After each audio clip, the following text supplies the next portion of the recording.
And so you're back from outer space. Yes, Gloria Gaynor, I Will Survive, 1978. And that is how this episode of Sex in the Series, the OG, begins. Episode 13, Games People Play. But for all you OG people out there, welcome back, welcome back, welcome back. I'm Lena. I'm back.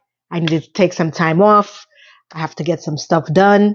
So we're back. We're back reviewing and recapping the OG series, season 2, and we're almost there. This is episode 13, written by Jenny Bix, Games People Play. It's the aftermath of the breakup of Mr. Big and Carrie yet again.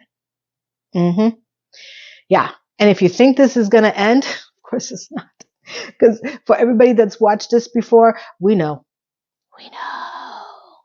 So I'm glad to be back. I do apologize for the delay, but we're going to get back on track. I want to finish season 2 by year's end, which will bring me into opening up the beginning of the year for season 3, where I'll do my year-end review for season 3, which will be 1990. It will be the year 2000, I think. Yeah, believe it or not. So I think that if I pace this properly, we can actually end the year finishing off this season, and then I'll start January with the year 2000 and all the things that happened in that year. And I'm looking forward to that. I just wanted to give you a little update on my Timeless New York City store. I have pictures here. I updated a lot of the material, a lot of the ornaments. I have ornaments, totes, stockings, Santa sacks. Oh my. And they're all pet related, because who doesn't love our pets? I have cats. I have dogs. I am constantly updating. It took me a while to curate all the proper pictures of all the different types of pets. I hope that you guys enjoy it. I hope you take a look at it. I updated the actual t-shirts as well. As you could see, I have this is my sample. I have created different variations of it. And it's still in the t-shirt format. I haven't really delved into the sweatshirts and hoodies. I did get one sweatshirt, but I didn't like the material from the store, so I decided to remove it. So I want something that's really good quality and thick, and I'm not sure if this print on demand store actually can carry that. So I'm waiting to get the sample for the next the sweatshirt that I'm doing. But it says, "My secrets are safe." Wait, born before the internet. My secrets are safe. So I hope you guys take a look at it. I hope you guys do want to order one of them. If you decide to order and you receive it, I would love to know how you think about it. The quality, the styling. I took a long time to figure out what's the format I wanted to use. I have glass ornaments. I have ceramic ornaments. I have ornament balls. I have Santa sacks. I have Santa stockings, and they're all pet themes, different variation of cats and dogs. And I'm starting to create the tote bag, which, by the way, is phenomenal. The material, I saw it on someone else recently, which is why I delved into it. I'm going to be doing a play on that. So my merch. This is the best way to help support the channel. I did create a Patreon as well. I have to diversify. I will leave the link below. I haven't really done much to it as of yet. So I'm going to be splitting my time between YouTube and my Patreon. And again, I would love to hit 1,000 subscribers by the end of the year. That's the goal. I'm at, I think, 973 thus far. It's been longer. You know, these things take a long time to do, and I'm here for it. But the best way to support your creators, the channel, merch, Patreon, supporting, sharing, liking, commenting, putting the algorithm to its knees, putting it out there, sharing it with everyone, that really helps as well. So let's hope that by the end of this year, I can make my 1,000 subscriber goal. But Take a look at the channel. I'll leave the link of the merch store on the pinned comment below. I hope you enjoy it. I hope that you take the time to take a look at it. Even if you don't purchase anything, let me know your thoughts about the pictures. It takes a while to be creative. So any kind of, support or comments that you have on it, we'll be grateful. So, are you ready? It's been a long time since I filmed. It's been almost 2 weeks. And for me, that's a long time. And to get back into the swing of things, I think this is the great episode to start with. Season 2, episode 13, the games people play after a traumatic breakup. We've got the game of peekaboo, the game of tit for tat, the game of Twister, and the game sports games. We even have a sports game. Let's see, what else?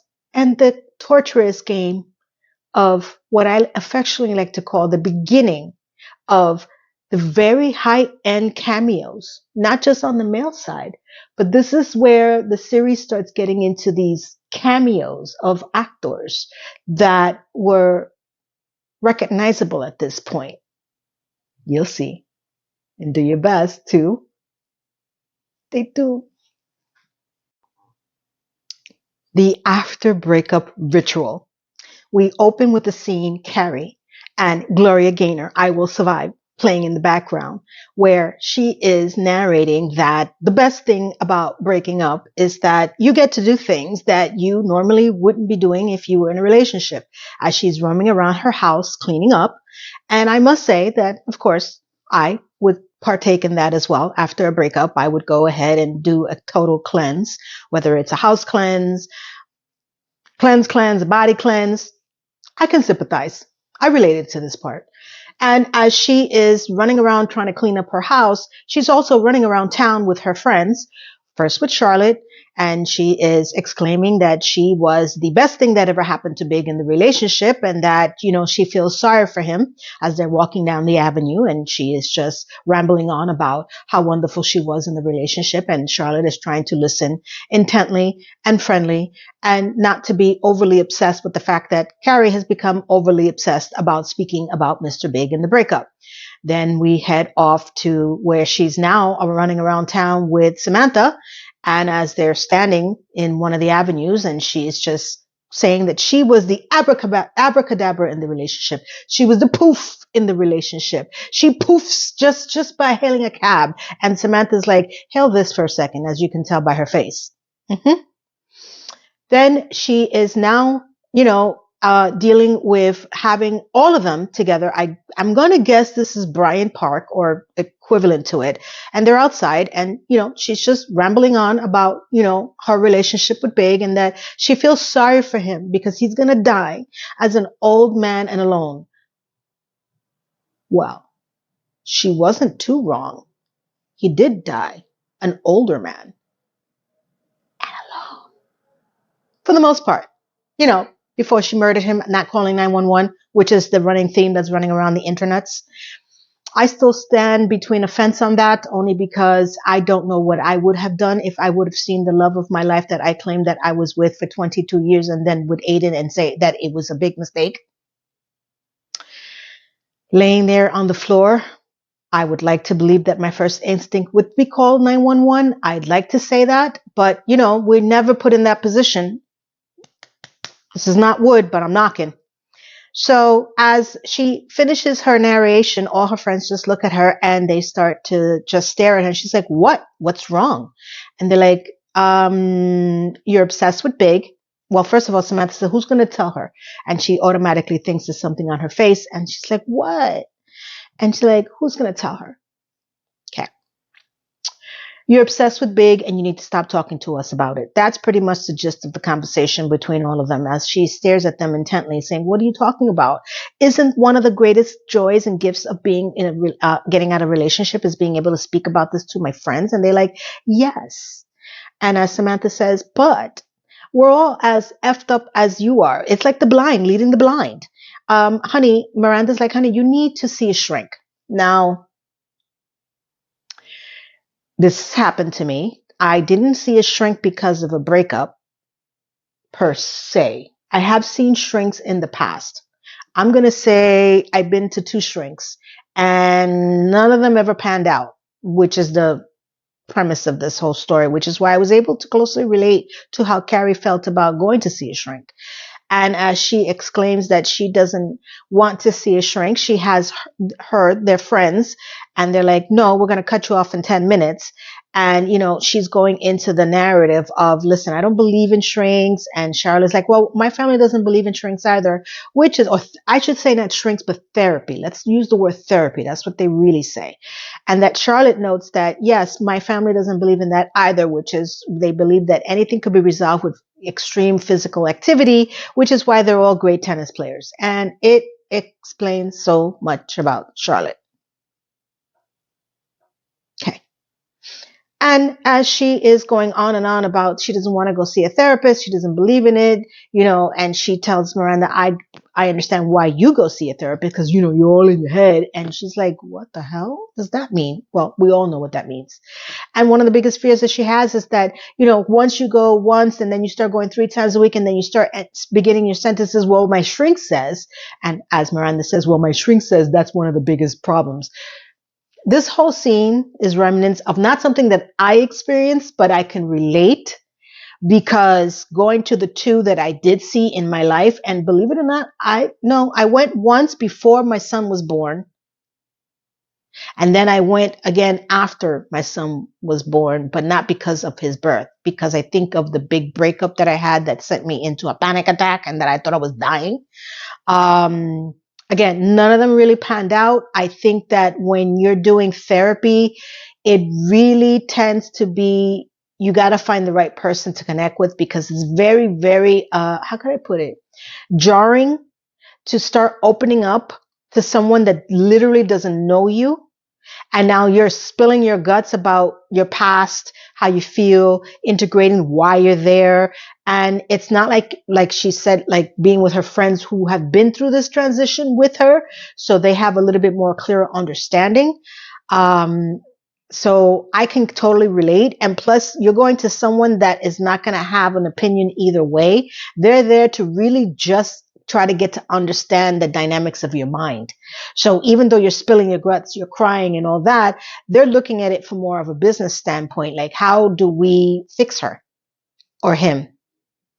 Doesn't matter. And some of them prescribe medication, some of them can't, the difference between those 2. And it wasn't, I actually thought about wanting to become a therapist, but after watching so many of them in different variations and then meeting a few of them, I don't know if I can be that person on the other side because I'm too empathetic. Yeah. Not that if I actually studied it, I find it fascinating because of my situation with my mom. I don't know if I told you guys that she had a paranoia schizophrenia, which caused a lot of pain in my childhood. I don't recall saying this. If I did, I do apologize. I've been through a lot. So, it's one of the things that pull at my heartstring. So I thought about getting into that type of therapy, understanding the psychological ramifications of schizophrenia and paranoia and how it relates.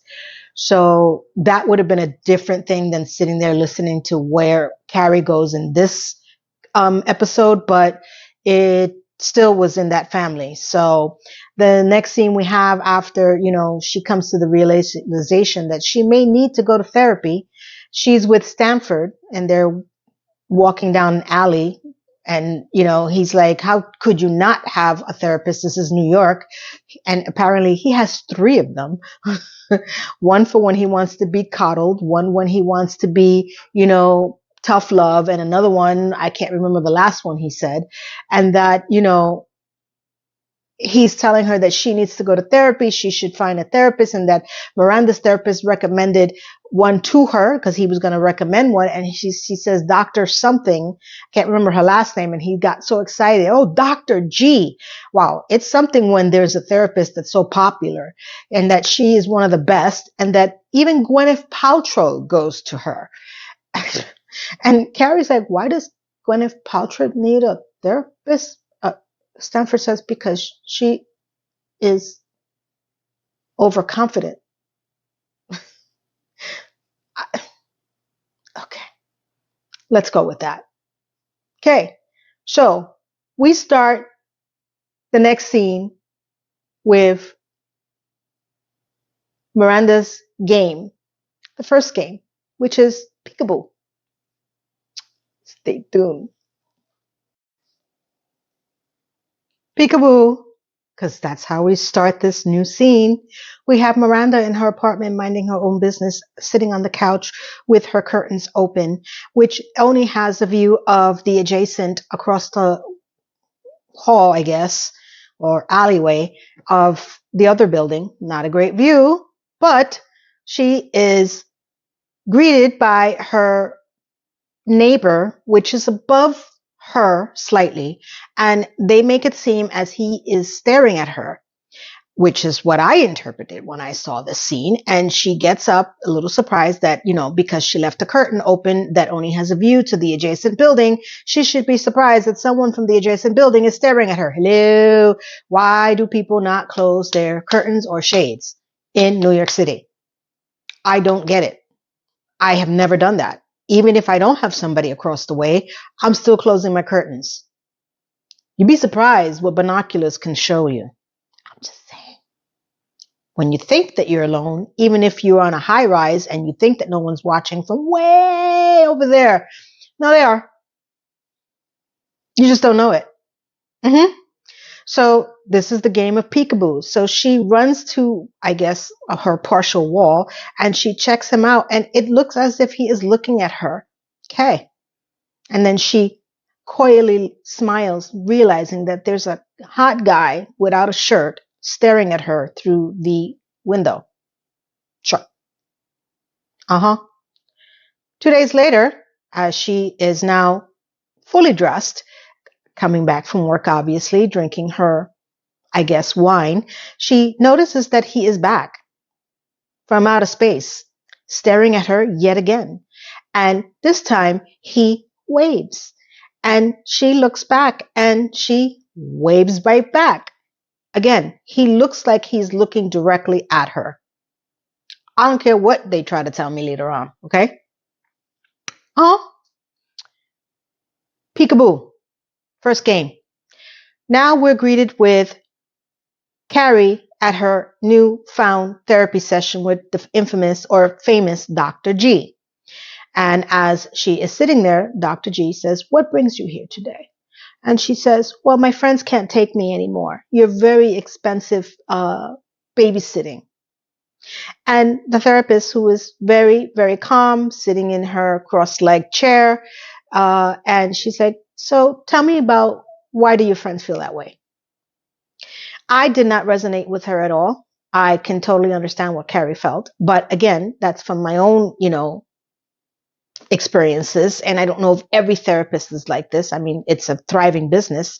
I'm sure there's some that are more relatable than others. I just couldn't afford to keep hopping around to figure it out. And I've been to a male and a female one, so it really doesn't matter. So for me, my opinion, I know that there are people who have successfully done therapy. Kudos to them. Kudos to the people who've been therapists. This is just, again, my opinion, my experience, and based on what I see here. So as she is, saying, "I talk about my ex-boyfriend too much." And, the therapist is trying to get out of her, "Well, tell me about him." And she, starts to say, "Listen, I'm really not comfortable with this whole scenario. I'm not really into therapy. But I just want to tell you that I broke up with him and I talk about him excessively, but that's normal after a breakup, right?" So the therapist says, Dr. G says, "I don't like the term normal," which I've heard many times before. And of course she says, "No, of course, otherwise you wouldn't have any patients." I don't know what that means. I know what it means, but there are people who are not normal. It's okay to say that.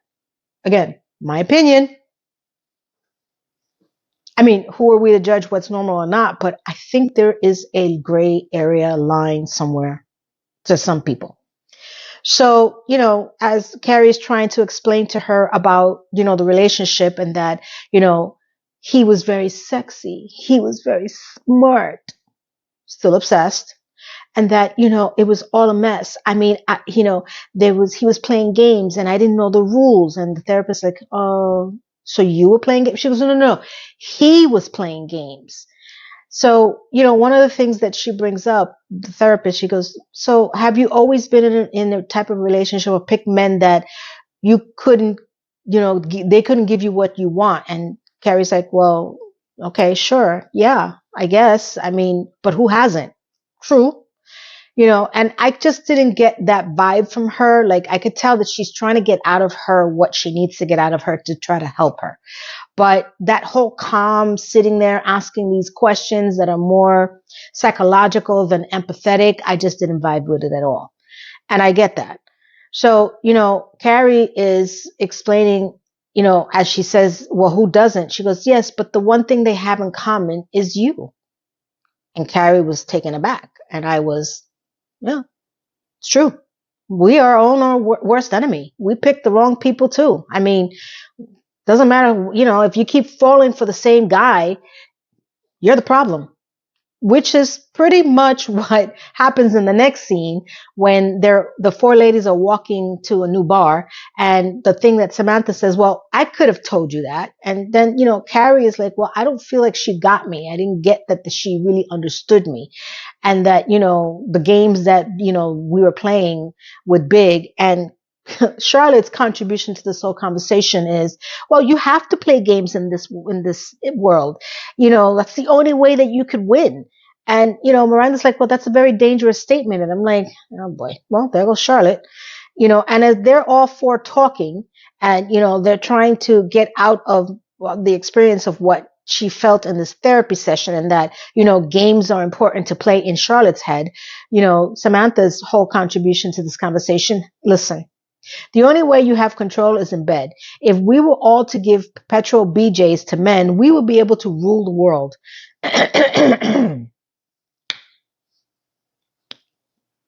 How could you dispute that logic? I know there's many men that would feel the same way. I don't know if we'll rule the world, but they would love the perpetual BJs. So, one of the things that Carrie expresses is that, I don't pick these men. They pick me. She didn't get anything out of the therapist, obviously. And Miranda's like, so what are you, like a fly trap? She goes, yes, but one of those pretty floral ones. I'm like, okay, so first time seeing this episode, and being that I had been to therapy already with my friends, and none of them have been to therapy. They just looked at me and like, yeah, that's pretty much. When you are resistant on going and then you go and then you don't feel the vibe with the therapist, you don't listen to what they're trying to explain to you or try to get out of you. So she's still in denial. The river in Egypt, that she could be, and most likely is, the problem. So as they go into the bar, we get the next game. This time, the game is played with Samantha. They do. Sports night. As the ladies go into the bar that they were walking towards, it's sports night, and everybody is shocked because they couldn't believe that where were all these men hiding? And apparently all in this sports night bar. And as Carrie narrates, it's a single woman's dream, a room full of heterosexual male captivated and are looking for distraction during commercial break. Full stop. There are many, many non-heterosexual men that are into sports as well. But I guess back then, it wasn't really prevalently known. But we know now. Just wanted to bring that up because I found that line very funny then and now. So as the ladies sit down at one of the bar tables, booths, the waiter comes by with a bunch of beer, and Carrie's like, no, we didn't order that. He goes, no, it's sports night, women drink for free. And everybody's very excited. And as Miranda says, hey, the hell with Disney World, this is the happiest place on earth. And now we get Samantha. She caught the eye of this one. And as you know, whenever Samantha catches an eye of anyone, she makes her move. And that's what she does. She takes off her blazer and she says, I'm going to get off the bench. She goes and she introduces herself. She sits next to him. And she's like, who's playing? Who's winning? The guy says, the Knicks. And she goes, is that a good thing? And he laughs. He goes, I guess you don't know much about the Knicks, which, hey, this might be controversial. Some people may not agree with me, but that was bullcrap. I don't care. If you are a real, true New Yorker, you know the Knicks. You know the New York Giants. You know the Yankees and the Mets. It's part of being a New Yorker. Whether you follow them or not, you know the teams. But it was cute. So as he is watching the game and he is getting riled up, it's getting Samantha riled up because his passion for this game and this winning streak, or I should say not winning streak, but the fact that they're winning the game, got Samantha to the point of euphoria as she stares at him as he's like getting aggressive. And I'm like, Samantha, you fall so easily for anyone. Apparently they win. And 2 hours later, she gets to see the real Don, that's his name, in bed. Because, 2 hours at a bar with the Knicks winning, who wouldn't want that? Mm-hmm.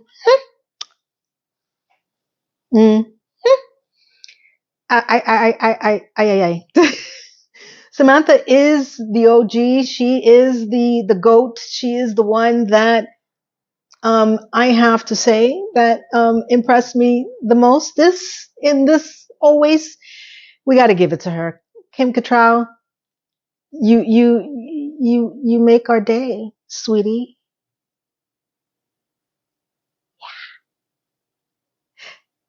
Now, let's get into the next scenes, because the next scenes are more games. And the oddest cameo of a male, not so much actor, but musician. Stay tuned. The board games that we all play. I mean, the games that people play. Now we're in Carrie's apartment and she's contemplating what Charlotte was saying on their walk to the sports bar, where we all have to play games. That's how we all have to, deal with the relationships, because Charlotte is the voice of reason. So as she's narrating that, she is wondering, was she right?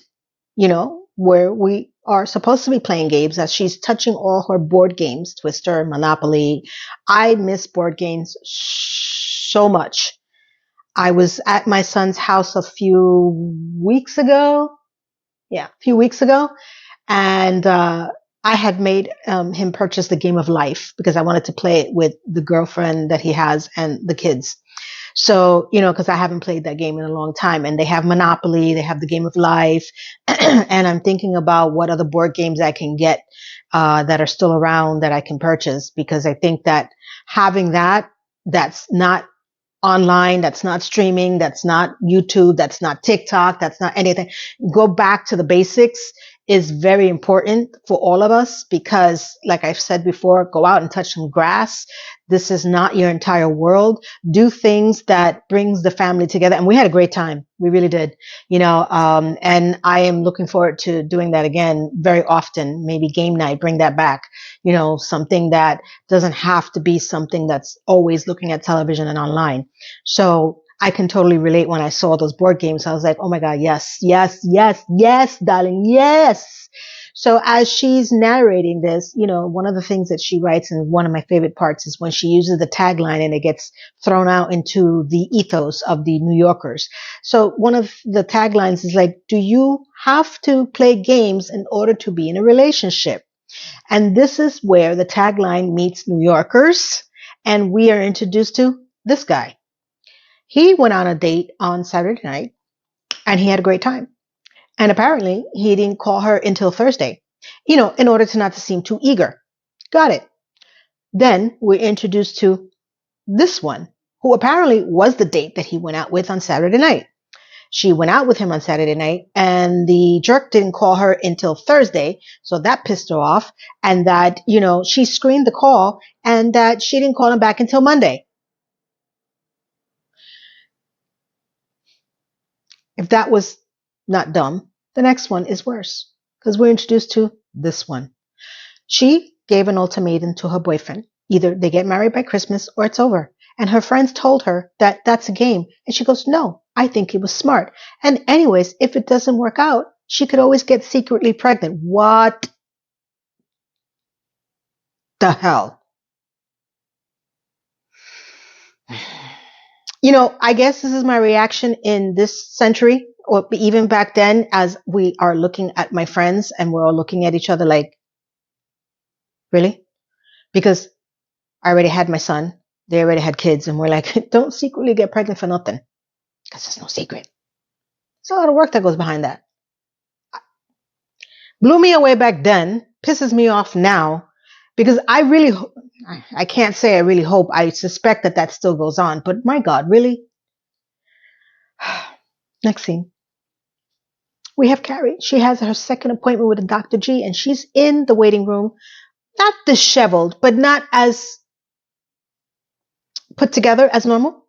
And she's reading through the New Yorker and she's narrating, second appointment with Dr. G. What is she really getting out of this? She read through the New Yorker. She's bored out her brains and she's trying to contemplate, why is she still here?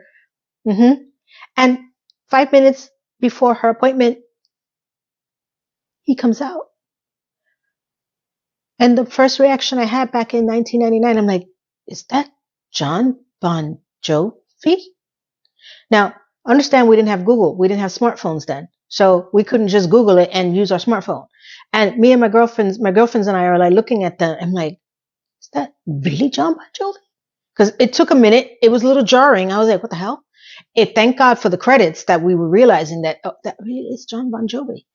And she looks up shocked because he was very handsome, and I still say that Sarah Jessica Parker uses this show to kind of like feed into her fantasies. Who wouldn't fantasize John Bon Jovi? I would. And he's like, hi. She's like, hi. Next scene we have, she's back at Dr. G's for her third appointment, this time all carried up. Do you see what's going on here? She's got the dress, she's got the hair, she's done. And she's reading another, she's happily now reading another magazine of the New Yorker, which she's read 100 times in the office. And he comes back out again. And he's like, hi. And she's like, hi. And he's like, he introduces himself. We can continue going on this way, but I figured it'd be best if we, stop the games and talk. She goes, okay. And he's like, that's an old New Yorker from last year. She goes, well, this New Yorker has some reading to catch up with, doing the Carrie flirt. And he's asking, how long have you been seeing Dr. G? She goes, only 3 sessions. And she asks him the same. Oh, how long? About a year. And I'm at this point, I'm like, okay. I say this because later on I would ask this question. Wouldn't you want to know why somebody's there for a year? I mean, it's personal. I get it, but red flag. So he is like, listen, would you like to go out to dinner? And she's like, sure. And then he hands her his card. Remember back then when we used to have, again, no smartphones. We didn't tap. We didn't like write or take somebody's phone and include your number in it. Actual physical card. I was like, wow. There's going to be a generation, if not already, that's never going to understand a card. They're always going to be some digital format of something. I thought that to me was pretty shocking. Even I didn't notice it back then because we didn't have that. But now when I saw it again, I'm like, wow, I haven't gotten a business card in years, or I haven't given out a business card either. Everything is digital. I'm telling you, if you're not on the cloud, if you're not on digital, you're nowhere. Literally. So, as he makes the date, he leaves, and then the therapist comes out and she's getting up. She goes, oh, you're so pretty today. You're so well dressed. Not realizing that she has just now made the game match from hell, the Game of Thrones, literally, between the two of them, which I find funny because as a therapist, She should have picked up on that. Because when we find out what's his problem and we realize what's her problem, I would have separated the appointments from afar. It's good therapy. Next, we get to find out who John Bon Jovi is playing and the other games that are still ensuing between the other two, Samantha and Miranda. Stay tuned. And when you have a chance, subscribe. I haven't said that in a while. I miss it.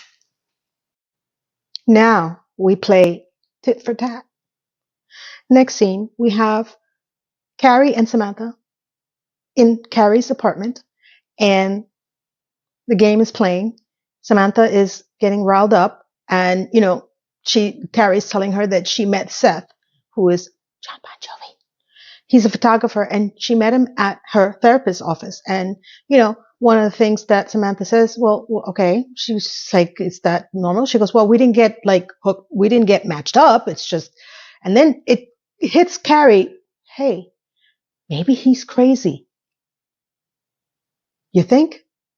And then Samantha's like, it's the crazy one that has the good pills. I have to give it to her. She knows how to put things in perspective. And as, Carrie is trying to explain to her about this matchup, Samantha's getting riled up with the Knicks game that's playing on the television. And, she's screaming at the television and she's like, come on, Marcus, go. And Carrie's very perplexed and she's like, who's Marcus and why is this on?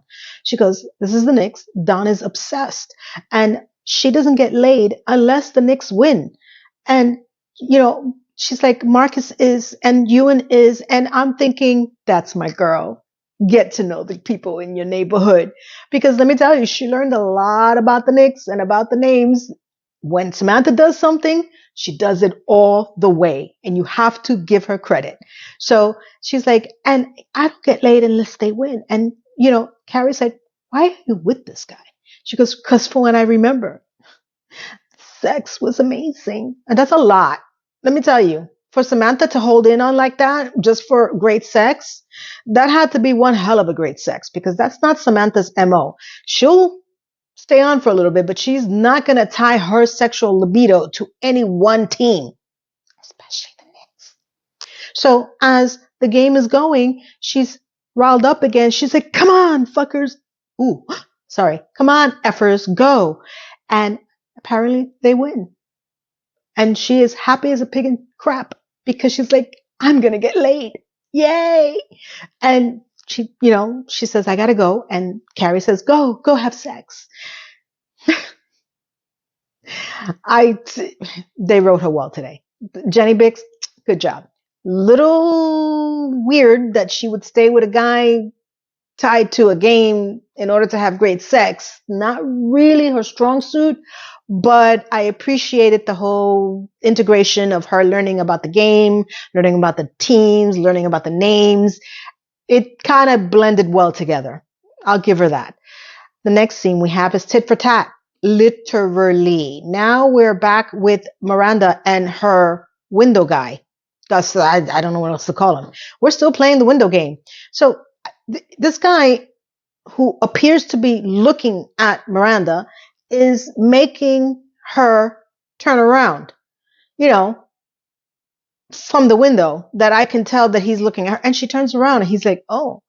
And then he turns around and he starts to take off his towel because we've went from, hello to just showing off our buttocks now. And she is like, oh, wow. Like she's literally having this pseudo sexual encounter between window guy and herself in her mind and in our viewer's mind as well. And she decides that she's gonna, show him her tit for tat because that's literally what happens. The narration is like she went tit for tat. Okay, I'm like, so where's this relationship going? Are we just going to just start taking off our clothes and have imaginary sex now through the window? Close your shades, woman. I know it's exciting, but it's a little weird. Want me to say it out loud? It's weird. Okay? Next scene, we have Carrie is out with Seth. They're having dinner. And they're talking about Dr. G's plant, which apparently is strategically moved every time they visit. And Carrie believes that it's some sort of psychological, where's Waldo? What could be. I mean, it is kind of odd that if someone is moving a plant from area to area, every time somebody goes there, there could be some psychological thing, though I don't believe that she ever asked, hey, did you notice that I moved the plant? It could be that maybe she didn't like where the plant was. It gets even worse when Carrie says that it needs to be watered. And Seth says, it's fake. And Carrie's like, is it really? He goes, yeah, I touched it. I was bored. I've been going there for over a year. Red flags yet? Gotcha. And Carrie's like, oh my God, you touched Dr. G's plant? He goes, yeah, but my boredom stopped because of you, because you came. And she's like, oh, that's sweet. I'm like, okay, where are we going? We still don't know what is the reason why he's been to Dr. G for over a year touching plants, fake or not. But do we find out? Yes, of course we do. Is it hilarious? Of course it is. So Carrie is narrating that she, in an effort to be more transparent and to be more honest, she wants to tell him something. And she turns to him and she goes, I love you. I mean, sorry. That's me. I love you, Bon Jovi. Sorry. Tangent alert, red alert. She says, I like you. And he goes, I like you too. So that was the honesty? You're not going to ask him why he's there for over a year? We're still playing this game? And he's not going to ask her? Great relationship starter. I wonder how this is going to go. It's going to end so well. Not. Next. What happens when you're done? Game over. For Miranda, Samantha, and Bon Jovi. Stay tuned. Now, the final games. Hide and seek. Miranda is out shopping and she just happens to bump into her window guy, air shaft man, whatever you want to coin the phrase. As she notices him, she starts to hide through the aisles to take a look at him. And then she decides that she is going to approach him to introduce herself. Logical? I mean, you went tit for tat. The least you could do is find out who the hell this guy is and what's his name. So as she approaches him, she says, hi, I'm Miranda. I thought I'd be an adult here and, introduce myself. And the guy's looking at her like a deer in headlight, like, what? Who? Why? Where? What? What? Red flag 1. I'm like, oh. She goes, I'm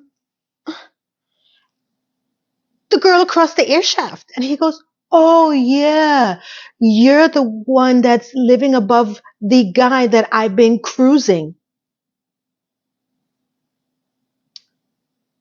So as Miranda realizes that she has been playing the wrong game, she's been playing with an imaginary friend like she used to do when she was 5, she runs out of the store and she calls her therapist for an emergency therapy session. Okay, let's start off with what?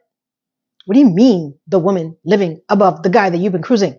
At what point did you not notice her turning around, waving, tit for tatting? Like, you didn't realize that he knew because he says, oh yeah, you're the one living above the guy I've been cruising. So this whole time that you've been air shafting, for lack of a better word, you didn't happen to notice her looking at you?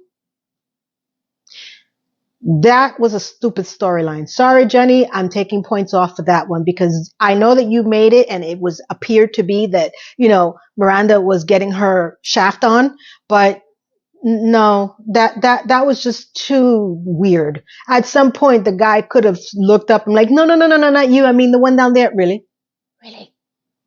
Please close your window shades. Next, Samantha. Samantha is with Don, and it's the final season of the basketball. and the Knicks are playing. And she has decided that she's going to watch it with him because if they win, they're going to have the most amazing sex. Right? Right? Sure. So the game's on. The Knicks win. She's going to get her groove on. And he goes, hold up. Now I'm going to watch baseball. I can give it my full attention. The Mets are playing Chicago. And Samantha's like, what? What do you mean? He goes, yeah, and they've been playing horrible. The thought of Samantha having to go through another sexless season got her to a point that she was like, the hell with this. And she forfeited the game. That's my girl. That is my girl. It's about time. Samantha, what are you doing? What are you doing? What's happening? What's going on? My little Karen Walker. What's happening? She left. Good for you. Now we get to see the final game, the final forfeit. We have Seth and Carrie who are approaching her apartment and the door is open. She's like, would you like to come in? And I just want to interject something in here. Do you ever notice, and I've noticed this before, whose bike is that in the hallway? I think I've seen this bike in the hallway before. Isn't she the only one on that floor when we find out in Just Like That it's like a townhouse and she's the one that lives upstairs and there's only one other person that lives downstairs? Whose bike is that? Because we never see her on it, but I suspect that it's always, I know it's one of those little quirky things that people may have not noticed, but I've always wondered who the hell's bike is that? Because she's not on a bike. I don't, on her heels, wearing heels. Come on. She's wearing heels with shorts. Hello. So as they come in, he's like looking at the games. Oh, you have all the classics. And of course, the one he picks is the most sexualized game, Twister. Have you played Twister?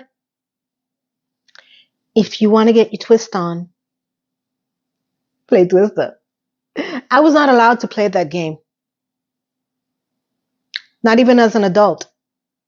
For various reasons. So as they start to play the game Twister, of course, the most compromising positions of a game ever. I'm surprised Samantha doesn't have stake in that company. I'm just saying. They are flirting, cutesy, and he's like, you're in a compromising position. And she's like, I believe I'm in 20 compromising positions. And he starts to nibble at her. And she goes, I'm not going to lose my concentration. And as he starts to go in for the kill, they start making out and they start rolling around this. I don't believe that's the game. But it's Bon Jovi. So blame me, baby. Blame me. Next scene we have is, as Carrie narrates, yellow pants off. I guess they did it. And she's in bed. And as he's laying there, she's like, what do you think Dr. G would say about this? And he goes, very bad. Very, very bad. And then she turns to him and she says, I just want to tell you, I don't really believe in therapy. I think it's a bunch of hooey. And he goes, well, I won't tell Dr. G on you. And she's like, you promise? Cross my heart, hope to die. Finally, she decides to ask him, hey, why are you going to go see Dr. G anyways? You know, after you play Twister, after you tell him you like him, and after Yellow Pants Off, that's exactly when you find out why the hell are you going to the doctor that you're going, because you have your own problems, right? All related to relationships. At no point did you think that maybe there's something wrong in the relationship side. Well, we find out. He says to her, I'm really messed up about women. I lose interest in them as soon as I'm done sleeping with them.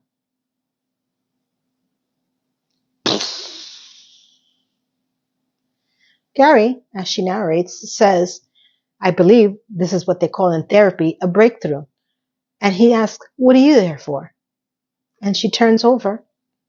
I picked the wrong men. All issues that could have been resolved from when you would have asked him from the first time. Or maybe the second time. Or before you told him you like him. Hello, you're both talking about the same therapist. You big ding dong. Ding dong. But it's Bon Jovi. Of course, he doesn't play Bon Jovi, but you know. So the next thing we have is that Carrie and Gloria Gaynor's playing on the background again. I will survive. I will survive. Hey, hey. And she says that she stopped seeing Dr. G immediately because even though she made some great points, she couldn't subject herself with the chance of bumping into Seth in that little vestibule waiting area. And her friends understood. And that's it. She's no longer going to therapy. She's not going to see Seth anymore. She's not going to see Dr. G. And Dr. G doesn't even realize what's happening, because at some point I would have guessed or asked, or would have been like, hey, why? I would have stopped going to her just on principle alone. Games people play. Imaginary friends, peekaboo, tit for tat, Twister, the Mets, the Knicks, all of it tied into one episode. Because this is what happens when you break up and you can't deal with the circumstances and aftermath, and you subject yourself into going into a therapy session, because most people meet at a therapist. Next up, epilogue. Stay tuned. Epilogue. See?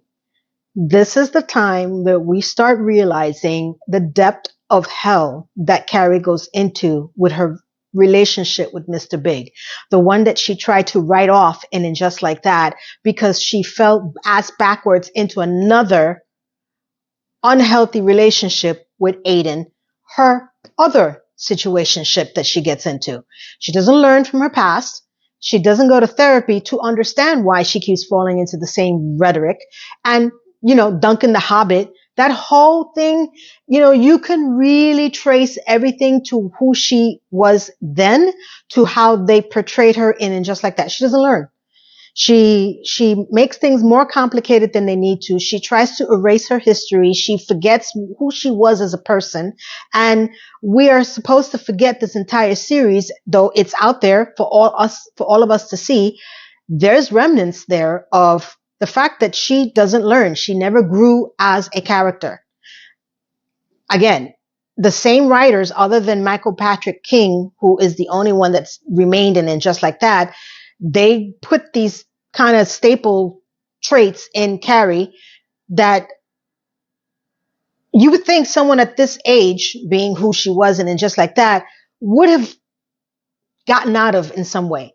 I just can't, as we further get into this series, it's going to get much more funnier, in the sense that we're going to really understand why and Just Like That didn't work out in as far as character developments for most of them, right?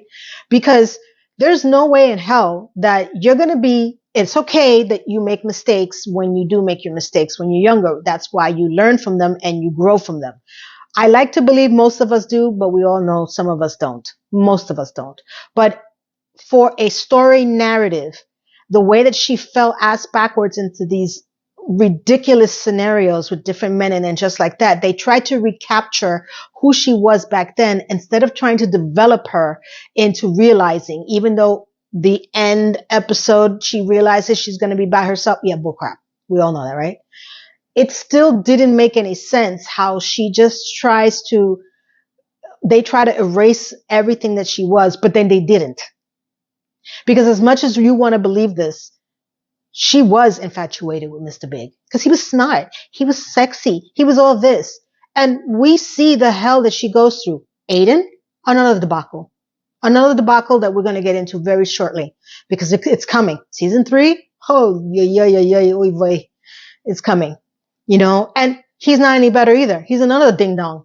I keep saying ding dong. Women are the ding dongs, men are the doofuses. He falls ass backwards into this relationship again too.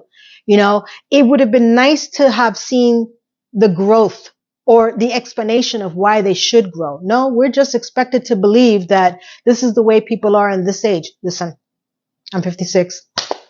Halloween baby. I am really looking inward, because there's so many things that I want to accomplish, and I don't know why, but I feel this pressure to really get into it and really move fast. And yes, it's because I'm 56. And I know that for some people who are 10 years older than I am, they're looking back and like, girl, you don't even know.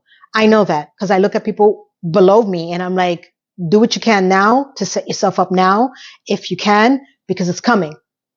I haven't had my midlife crisis yet, but it's coming. And you're going to all take that trip with me. Damn it. So This is what disappointed me, but just like that, it just didn't make me feel like being at this age, you have an epiphany. Because there's so many women, so many beautiful, strong women at this age that give you that empowerment, and not just women, men as well. And I know that no one's perfect, okay, because we're not, but you could have written a better narrative for what these women have turned out to be than the crap that we got. That is why so many people say, and just like crap. So tell me how you felt. Tell me what you think. Have you been to therapy? What was your experience? Because I've already told you my experience. So listen, thank you all again for your patience, for watching, for subscribing, for helping me achieve my goal of 1,000 subscribers. I hope that whoever is new to this channel, that you are enjoying my commentary. I switch it up every once in a while, but it's pretty much the same aesthetics. You can watch my other videos to understand the history of why I'm doing this and how I structure this. I won't get into it now. Again, I hope you all guys check out my store and tell me how you feel about the pets. I wish, I thought about this, and there's two things that I think I want, but I know that the heartache of it, I would have loved to either work for a veterinarian or veterinarian office. But when you really think about some of the things that you have to do as a vet or working in a vet office, putting pets down, seeing them at their worst, and I just have such an affinity love for dogs and cats, it would be very painful. And I would be a complete ball of mess because I know how attached we are to our pets, and they're like family, and it's very hard. I might consider, doing some sort of part-time work at a local, like an ASPCA, but even that's hard, but that you got to give them credit, that takes a lot of work, and they're so cute. Oh my God. I'm obsessed with cat videos and dog videos and pets and everything like that. And it just clicked in my head. This is what I want to also achieve in my store for all you guys. Even if you don't have one, but you have a love for them, take a look at my merch. Tell me how you feel about it. A lot of them are holiday themed. I am going to transition out of the holidays once we get out of the holidays into more merch in that way. But it's a passion. It's a love, and they give so much to us. We just don't even realize, even if you are not a pet lover, I've seen videos of people who are infinitely, they don't want to get a pet, and they get a pet and they fall in love with them. That's how they are. That's how they are. So I hope that you enjoyed this video. Let's try to achieve, I'm going to try, let's not, because you are with me, but I'm saying I'm going to try to achieve to end season 2 by the end of the year, so we can start January with the new season, year 2000, my entire, year review of 2000. I love when I do those because it just brings back so many things I've forgotten. So I'm looking forward to that. So this is episode 13. Next up will be 14 through 18. There's 18 episodes, and we got the holidays coming, Thanksgiving. I am going to sneak in some other videos in between, so don't be afraid. I'm going to be coming in with some holiday themed videos, some things that I was thinking about, and I'll be in a new place by the new year too. So it's a lot, but I thank you because you've been supportive. And you've been patient, and you've been commenting. So continue doing that. Let's bring this YouTube algorithm to its knees, baby. Because I'll survive. I will survive. Hey, hey, hey. Have a beautiful, blessed day, weekend, week from here to around the world that I reach. I wish you all a beautiful, beautiful, blessed day. Mwah.